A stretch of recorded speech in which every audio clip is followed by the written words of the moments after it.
Hello everyone and welcome to Geopolitical Trends. As a geopolitical analyst, I ask a question. What's behind the upcoming meeting between Kim Jong-un of North Korea and the Russian President Vladimir Putin? In this video, I'm going to share with you my brief analysis and assessments about what might be behind this turn of events. It's a very interesting dynamic, so let's dive into this.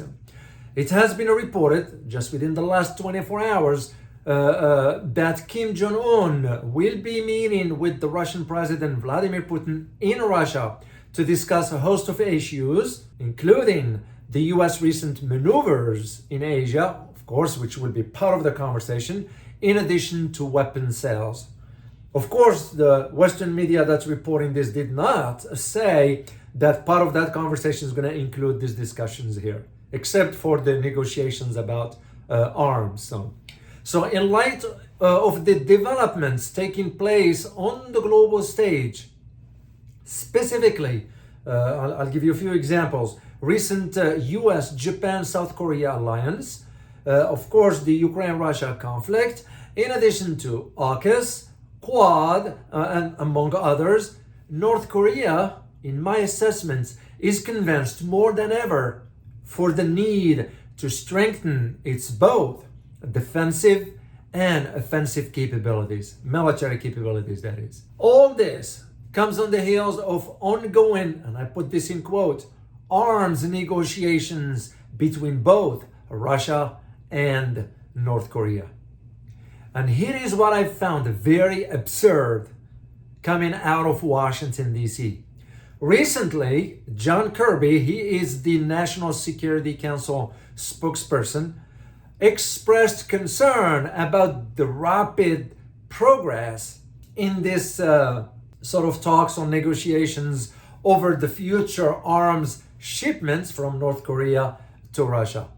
And you know what he said? He called on North Korea to, and I put this in quote, to put an end of quote, to these discussions. Who the heck is he to dictate to other countries what to do? And by the way, did anyone or any other country ask the US to put an end to sending weapons to Ukraine? Did anyone or any country ask the US to stop wasting its citizens' tax dollars that the Biden administration is happy and willing to send to the corrupted government in Ukraine? So who the heck is John Kirby to be dictating to other countries what to do? That era is gone. And I think Washington is not coming to grip with the reality that the global order is shifting. There is no more unipolar system. They're having a hard time. Actually, it's not. They know. I think they are in denial in Washington. So to me, this demonstrates how ill-conceived our foreign policy is. Lacking understanding, strategy, depth, vision, you name it. We have none of that. And what makes the matter worse? Check this out. We are becoming a laughing stock of the world. And here is why.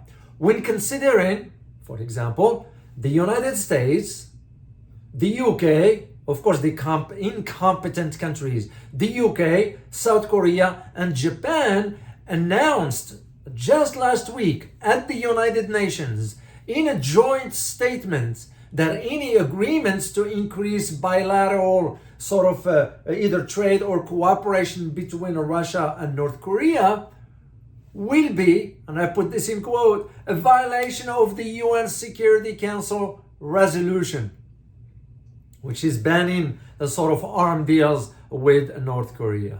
End of quote. That's nonsense. But things have changed. And this is what I said. Washington is not coming to grip with the reality. So things have changed. As we send for us, we can send weapons to Ukraine. We can send weapons to Taiwan. We soon be sending nuclear subs to South Korea, some nuclear subs to Australia, and soon to be in New Zealand, whose prime minister sort of pushing New Zealand over the cliff. So how ridiculous is this? That just doesn't make sense. Nick Hipkins, that's his name. So placing these developments under geopolitical lenses, I can see why the US will be very concerned. But here is the hard truth and the answer. It is not, in my opinion, about just arms negotiations between North Korea and Russia, but rather it's about North Korea's reestablishment of its diplomatic ties with Burkina Faso in Africa.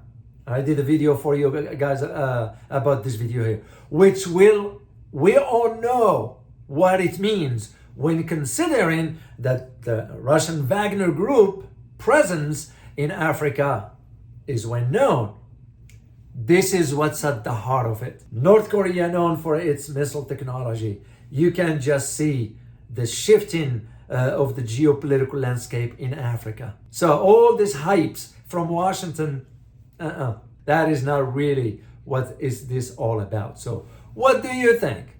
Make sure to leave me some comments in the comment section, because I always like to keep these videos very brief, short, and concise. So leave me some comments. I always like to read your feedback.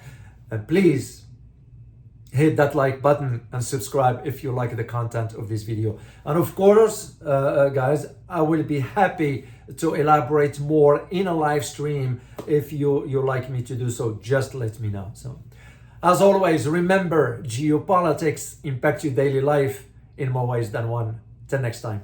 Bye-bye.